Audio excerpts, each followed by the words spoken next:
అందరికీ నమస్కారం అండి. జై గురుదత్త ఎస్విఎస్ ఛానల్కి స్వాగతం సుస్వాగతం. షిరిడి సాయినాథుని లీలల్లో ఈరోజు బాబా మాటను పెడచెవిన పెట్టిన భక్తులు ఎటువంటి ఇబ్బందులు పడ్డారు విందాం. నా మనుష్యులు కాని వాళ్ళు నా దగ్గరికి రాలేరు అని తరచుగా శ్రీ సాయిబాబా చెబుతూ ఉండేవారు.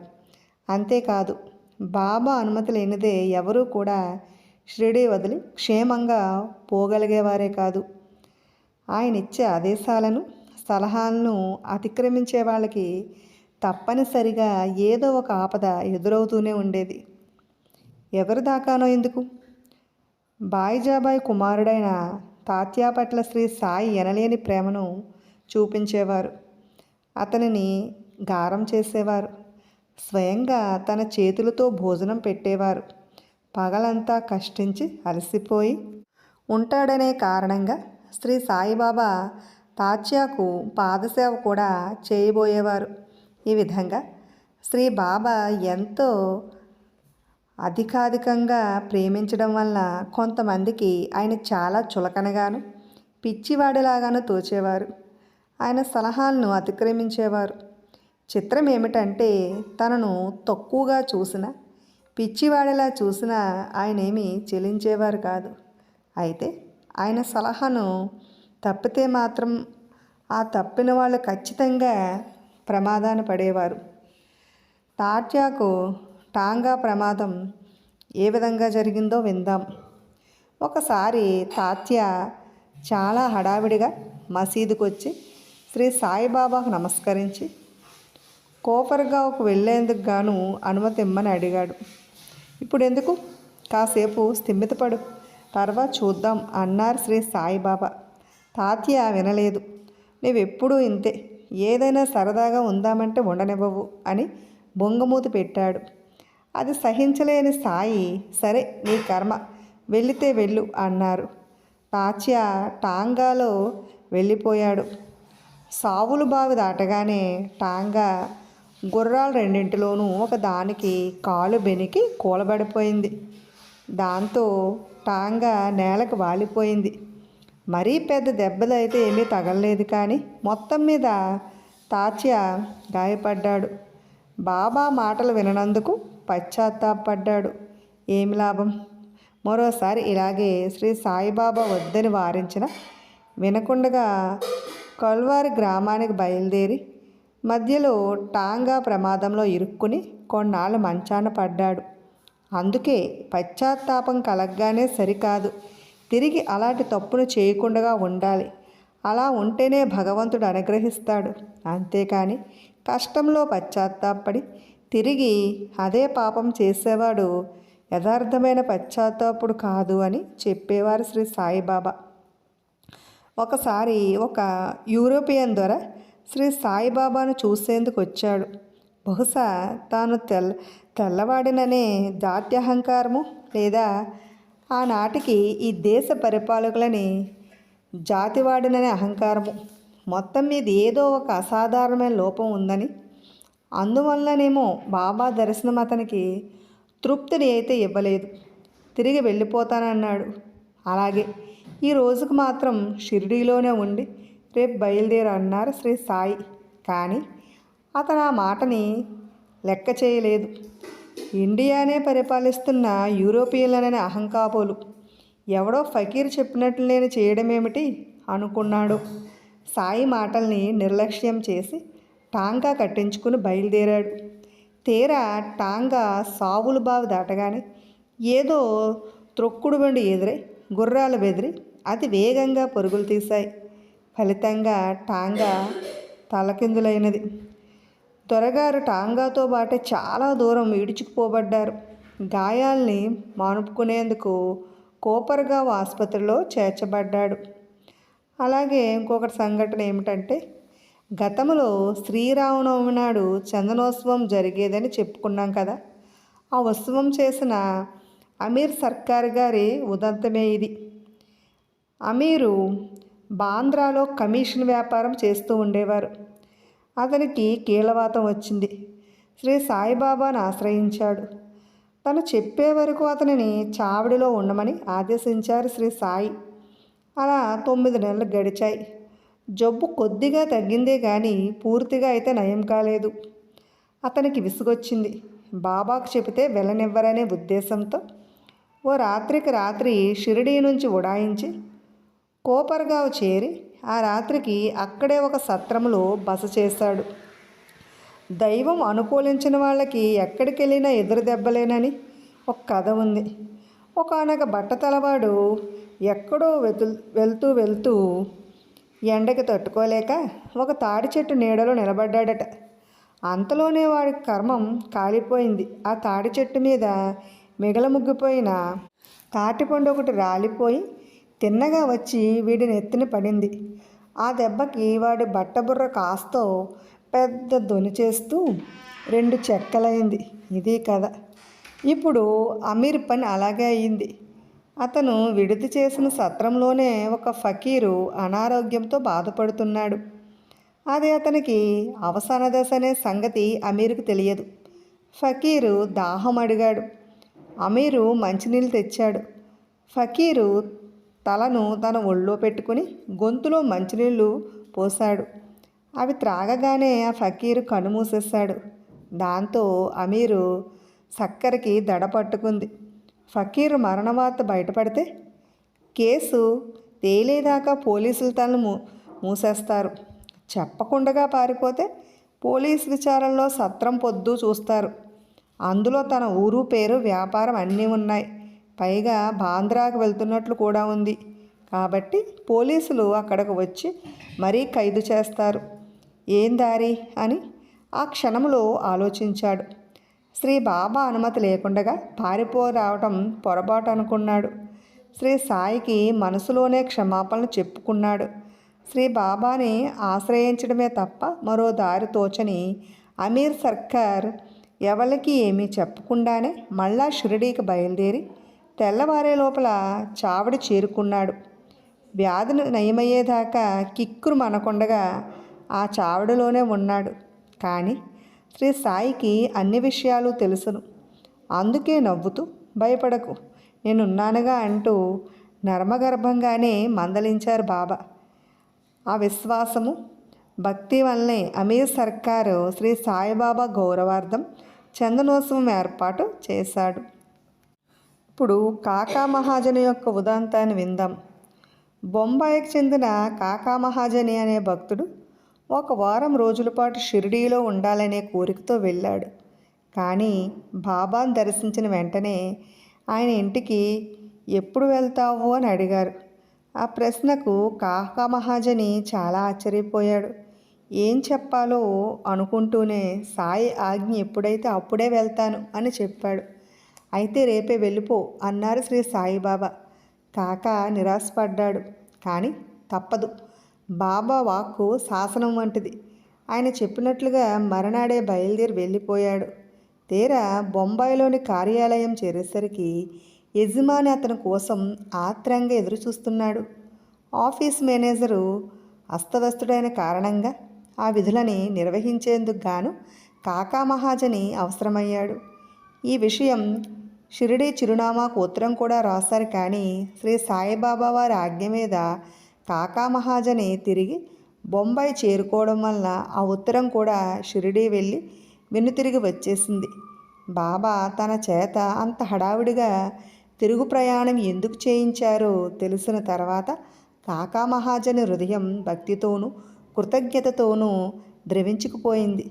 ఇలాంటిదో మరొక కథను విందాం.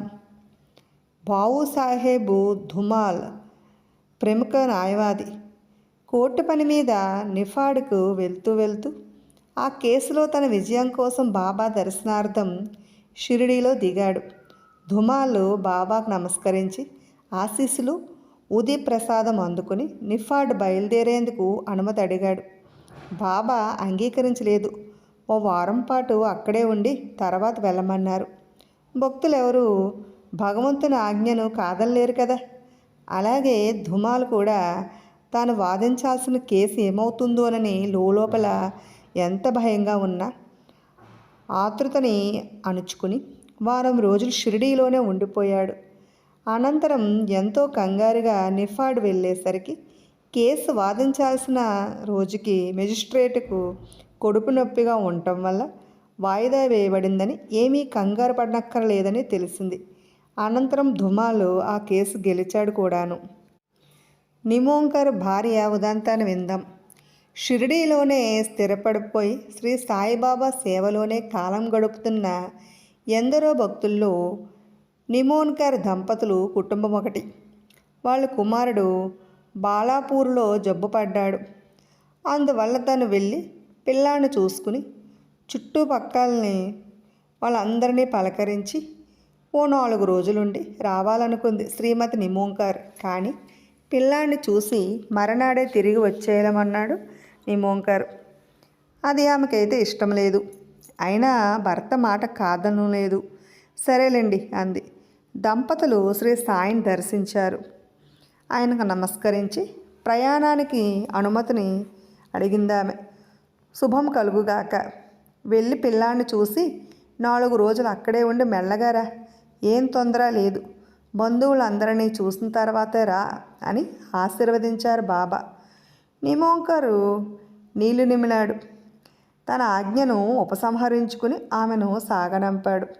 ఈ విధంగా శ్రీ సాయిబాబా యొక్క అధికారం ప్రయాణాల విషయంలోనే కాదు, అనేక సూచనల్లో కూడా యథార్థమై నిలిచింది. అందుకు గాను ఒక కథను విందాం.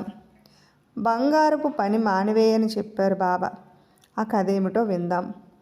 శ్రీ బాబా భక్తుల్లో శ్రేష్ఠుడైన మహల్సాపతి విశ్వబ్రాహ్మణుడు. అటు ఖండోబా మందిరంలో పూజా వృత్తిలోనూ, ఇంటిలో స్వర్ణకార వృత్తిలోనూ జీవించేవాడు. బాబా అతని బంగారపు పని మానివేయని బోధించారు. అయినా జీవన వృత్తి పట్ల చాపల్యం వలన మహల్సాపతి ఆ వృత్తిని మానలేదు. కానీ అతి త్వరిత కాలంలోనే ఏవో నగలు చేయమని బంగారం ఇచ్చిన ప్రజలు కొందరు మహల్సాపతి మీద చౌర్యాన్ని మోపడం జరిగింది. బాబా చెప్పిన హితవుకు హేతువేమిటో గుర్తించిన మహల్సాపతి అటు పిమ్మట ఆ వృత్తిని శాశ్వతంగా వదిలివేశాడు. ఇప్పుడు షిరిడీలో దేవీదాసు అనే ఒక సాధువు ఉండేవాడు. అతను షిరిడీ పరిసర గ్రామాల్లో కూడా తిరుగుతూ ప్రజలకు వైద్యం చేస్తూ ఉండేవాడు. సాధువులకు స్త్రీలతో చనువు పనికి రాదయ్యా అని శ్రీ బాబా దేవీదాసుకు హితవును చెప్పేవారు. దేవీదాస్ ఆ మాటలు పట్టించుకునేవాడే కాదు. కానీ అలా శ్రీ బాబా హితవు చెప్పిన కొద్ది రోజుల్లోనే చుట్టుప్రక్కల గ్రామాల్లోని ఒకానొక ధనవంతురాలైన స్త్రీ అతన్ని లోబరుచుకుంది. ఫలితంగా అతని యోగాభ్యాసం భ్రష్టపట్టిపోయింది. అప్పటికీ కానీ శ్రీ సాయి చెప్పిన హితవుకు హేతువేమిటో అతనికి అర్థం కాలేదు. అతడు సిగ్గుపడి ఆ ప్రాంతాలను విడిచి ఏటో వెళ్ళిపోవలసి వచ్చింది. ఒకానొక సాధువు రోజు మసీదుకు వచ్చి ఒకే స్థలంలో కూర్చునేవాడు. అరంగుళం కూడా స్థలం మారేవాడు కాదు. ఒక రోజున ఒక చిన్నపిల్ల కాస్త ముందుగా వచ్చి ఆ సాధువు కూర్చునే స్థలంలో కూర్చుంది. సాధువు రాగానే ఆ పిల్ల మీద కోపం చేశాడు. రెక్కెట్టుకుని లాగేసి తను కూర్చోబోయాడు. వెంటనే శ్రీ సాయి అతన్ని వారించారు. ఆ పిల్లని అక్కడే కూర్చొని నువ్వు వెళ్ళి ఇంకెక్కడైనా కూర్చో అన్నారు. కానీ ఆ సాధువు అది తాను రోజూ కూర్చునే చోటని తన స్థలమని చెప్పాడు. శ్రీ సాయి నవ్వి, నీ స్థలమా, నీది నాది అనేది వదులుకున్న వాళ్ళకే ఆధ్యాత్మిక విద్య. ప్రాకులాడేవాడికి పాపమే తప్ప ఫలితం లేదు. అందరి స్థలం వల్ల ఎక్కడుంటుందో తెలుసా? వల్లకాట్లోనే ఉంటుంది. ఏదైనా ఒకరి తర్వాత ఒకళ్ళుగా చేతనైతే నీ ముందు నీ తర్వాత కూడా ఎవరూ రాకుండగా ఆ చోటు కాపాడుకో. అంతేకాని ఇలాంటి శషభిషలు నా దగ్గర ప్రదర్శించకు అని బోధించారు. దాంతో ఆ సాధువు బుద్ధి తెచ్చుకున్నాడు.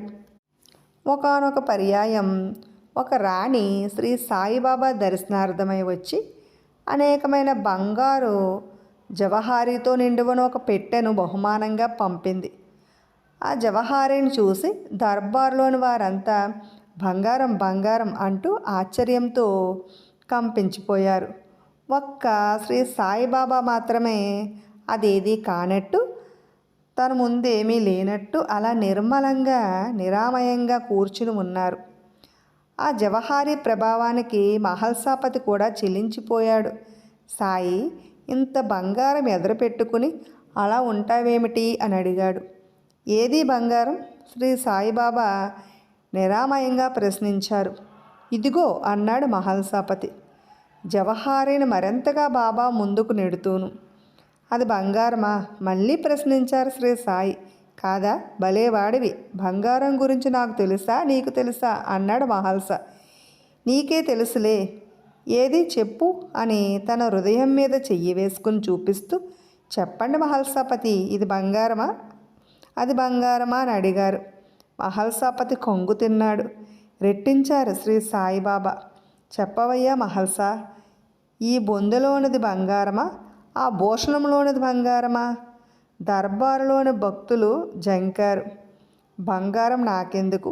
బంగారం వంటి మీ హృదయాలని నా యందు లగ్నం చేయాలి కానీ అనే అంతరార్థంతో బాబా చేసిన ఈ బోధనకు ఆ రాణిలోని అహం నశించింది. పదే పదే బాబాకు మొక్కి ఆయన ఆశీస్సులు అందుకుని తను తెచ్చిన భూషణంతో సహా అక్కడి నుండి నిష్క్రమించింది. ఇప్పుడు భీమాజీకి స్వప్నంలో వైద్యం బాబా ఏ విధంగా చేశారో విందాం. 1909 సంవత్సరంలో భీమాజీ పాటీల్ అనే అతనికి క్షయవ్యాధి సంక్రమించింది. ఎన్ని రకాల వైద్యాలు పనిచేయలేదు. ప్రతి వైద్యానికి జబ్బు ముదిరిందే కానీ కుదరలేదు. డాక్టర్లు ఏ క్షణమైనా చనిపోవచ్చునని చెప్పారు.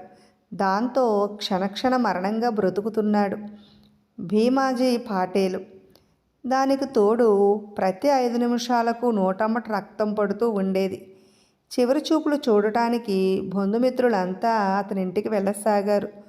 మొత్తం మీద వారిలో ఎవరో శ్రీ సాయిబాబా మహిమ గురించి చెప్పారు. నట్లేట్లో కొట్టుకుపోయేవాడికి గడ్డి పరక దొరికిన దాని ఆత్మరక్షణకే వాడుకుంటాడు కదా. అటువంటిది సర్వశక్తిశాలి అయిన బాబా గురించి విన్నాక ఊరుకుంటాడా? తక్షణమే బయలుదేరాడు షిరిడి. శ్రీ సాయిబాబాను దర్శించాడు. ఆయన పాదాలను నమస్కరించాడు. తనని కాపాడమన్నాడు. ముందు శ్రీ సాయిబాబా చాలా ముభావంగానే ఉన్నారు. కానీ అతని వేదన అంతా విన్న తర్వాత ఆయన హృదయం పూర్తి కరుణాస్థావమే అయ్యింది. అందుకనే అతన్ని ఓదార్చుతూ, ఆగు, దుఃఖించకు, నీ భయాన్ని వదిలిపెట్టు, దిగులు మానేయి, నీ కష్టాలన్నీ తీరిపోతాయి. ఎలాంటి కష్టాల్లో ఉన్నా, బాధాగ్రస్తులైనా పీడితులైనా సరే, ఏ క్షణంలో ఈ మసీదు మెట్లు ఎక్కుతారో ఆ క్షణమే వారి సమస్తమైన దౌర్భాగ్యాలు నశించిపోతాయి. వారు సంతోషాల దిక్కుగా ప్రయాణిస్తారు. ఇక్కడ ఫకీరు చాలా కరుణామయుడు, నిన్ను కాపాడుతాడు, అల్లా అచ్చాకరగా అన్నారు. అంతఃపూర్వం ప్రతి 5 నిమిషాలకు ఒకసారి రక్తం కక్కుకునే భీమాజీకి శ్రీ సాయి సమక్షంలో ఒక్కసారి కూడా నెత్తురు పడలేదు. శ్రీ సాయిబాబా ఇచ్చిన ఆశీస్సు, నెత్తురు పడకపోవడం అనేవి భీమాజీకి బాబాపై ఎనలేని గురిని కుదిర్చాయి. వ్యాధి నయమయ్యేదాకా అతనిని షిరిడీలోనే ఉండమన్నారు. కానీ ఏ రకంగా చూసినా రోగికి నివాసయోగ్యం కాని భీమాబాయి ఇంటిలో బస చేయమని ఆజ్ఞాపించారు. శిరస్సు ఆవహించాడు భీమాజీ. కానీ శ్రీ బాబా అతనికి ఏ మందు మాకు వేయనేలేదు. ఆహార విహారాలకు నియమాలను చెప్పలేదు. అతనికి అన్ని విధాల అసౌకర్యమైన చోట అలా ఉండమన్నారంతే. రోజులు గడుస్తున్నాయి. బాబా వైద్యం చేస్తూనే ఉన్నారు. ఎలా? కలలో. అవును, భీమాజీకి ఒక కల వచ్చింది. ఆ కల్లో అతను పాఠశాల విద్యార్థిగా ఉన్నాడు. శ్రీ సాయిబాబా మాస్టర్లా ఉన్నారు. పద్యం అప్పగించలేదనే కారణంగా శ్రీ సాయి మాస్టారు భీమాజీ విద్యార్థిని కొడుతున్నారు. ఈ కళ కనబడిన తర్వాత భీమాజీకి జబ్బు తగ్గుతున్నట్లుగానే అనిపించింది. కానీ లోపల బాధ మాత్రం అలాగే ఉండేది. అంతలోనే మరొక స్వప్నం వచ్చింది. అందులో శ్రీ బాబా భీమాజీ ఛాతీ మీద ఒక పెద్ద బండరాయిని పెట్టి పచ్చడి నూరినట్లు పైకి క్రిందకి అరగదీస్తున్నారు. అంతే, ఆ రెండు స్వప్నాలతో భీమాజీ వ్యాధి తగ్గిపోయింది. కొందరు విస్తుపోవచ్చు, కలలో కనిపించి వ్యాధులు నయం చేస్తారా ఏమిటి అని. కానీ అటువంటివి మనబోటి సామాన్యులకు సాధ్యం కాని యోగులకు, దైవాంశ సంభూతులకు, దైవానికి సాధ్యం కానిది ఏది ఉండదని గ్రహించాలి. ప్రఖ్యాత దైవాలైన శ్రీ ఆంజనేయ స్వామి, శ్రీ యాదగిరి నరసింహదేవుళ్ళు కూడా ఎందరో భక్తులకు స్వప్నంలోనే స్వస్థులను చేస్తున్న విషయం ఆస్తిక మహాశైలంతా ఎరిగిన సంగతి. ఈ విధంగానే శ్రీ సాయిబాబా ఆనాడు ఈనాడు కూడా ఆశ్రితులకు స్వప్న సుస్థావస్థలయందు అన్నింటా కూడా ఆరోగ్యాన్ని, ఆనందాన్ని, అనుభవాన్ని అందిస్తూనే ఉన్నారు. కేవలం కలలో కనబడి వైద్యం చేయటమే కాదు, తాము స్వప్న దర్శనాన్నిచ్చి ఇతరుల చేత వైద్యం చేయించిన ఘట్టాలు కూడా శ్రీ సాయి లీలల్లో అనంతంగా ఉన్నాయి. మచ్చుకొకటి విందాం. శ్రీ షిరిడి సాయిబాబా భక్తుడైన హరిభావు ఫన్నే అనేవాడు ఒకసారి పొరుగురులోని మిత్రుడిని చూడటానికి వెళ్ళాడు. అదే సమయానికి ఆ మిత్రుడి తమ్ముడు మంచాన పడి ఉన్నాడు. ఏం చేసినా పరిస్థితి మెరుగుపడకపోవడంతో ఆ మిత్రుడు ఫన్నేని సమీపించి, శ్రీ సాయి నిజంగా మహాత్ముడే అయితే నీ ద్వారానే నా తమ్ముడిని కాపాడాలన్నాడు. కానీ రోగి పరిస్థితి చాలా ప్రమాదకరంగా ఉండడం వల్ల ఫన్సే తప్పించుకోవాలనే ఉద్దేశంతో చాలా ఎక్కువ ఫీజు అడిగాడు. అందుకు మిత్రుడు అంగీకరించడంతో ఫన్నే కూడా శ్రీ బాబా మీదనే భారం వేశాడు. ఆ రాత్రి శ్రీ సాయి ఫన్సేకి కల్లో కనబడి రోగికి ఇవ్వాల్సిన మందులన్నీ ఫన్సేకి చెప్పారు. మరునాడు మందుల్ని వాడగానే రోగి కోలుకోసాగాడు. ఇది మరీ చిత్రం కదా. సరే, ప్రస్తుతంలోనికి వద్దాం. శ్రీ సాయి సత్యవ్రతం ఏ విధంగా చేయాలో విందాం. శ్రీ సాయిబాబా కరుణతో స్వస్థత పొందిన భీమాజీ పాటేలు తన కృతజ్ఞతను ఒక విచిత్రమైన ఫందాలో తెలియచేశాడు. అదే శ్రీ సాయి సత్యవ్రతం. అప్పటి వరకు మహారాష్ట్రలో వారికి సత్యనారాయణ వ్రతం చేసే అలవాటు ఉండేది. కానీ భీమాజీ దాన్ని మార్చి శ్రీ సాయి సత్యవ్రతం అనే పేరు కల్పించి ముందుగా దాన్ని తానే ఆచరించడం ప్రారంభించాడు. నాటి నుండి నేటి వరకు అంటే సుమారు 84 సంవత్సరాలుగా మహారాష్ట్రంలో ఆ సాయి సత్యవ్రతం అశేష భక్తకోటి చేత ఆచరించబడుతూనే ఉంది. విన్నారు కదండి. రేపటి భాగంలో మరికొన్ని శ్రీ సాయినాథుని చేసిన అద్భుత లీలలను విందాం. శ్రీ సాయినాథుని, షిరిడి సాయినాథుని లీలలను వినాలనుకుంటే ఫస్ట్ మా ఛానల్ని సబ్స్క్రైబ్ చేసుకోండి. ప్రక్కనే ఉన్న బెల్ ఐకాన్ క్లిక్ చేయండి. మేము చేసిన వీడియోస్ నోటిఫికేషన్ కోసం బెల్ ఐకాన్ క్లిక్ చేయండి. అలాగే లైక్ చేయండి, షేర్ చేయండి, కామెంట్ కూడా చేయండి. మరికొన్ని ఆసక్తికరమైన కథలు వినడం కోసం మా ఛానల్ని సబ్స్క్రైబ్ చేసుకోవడం మర్చిపోకండి. Thanks for watching.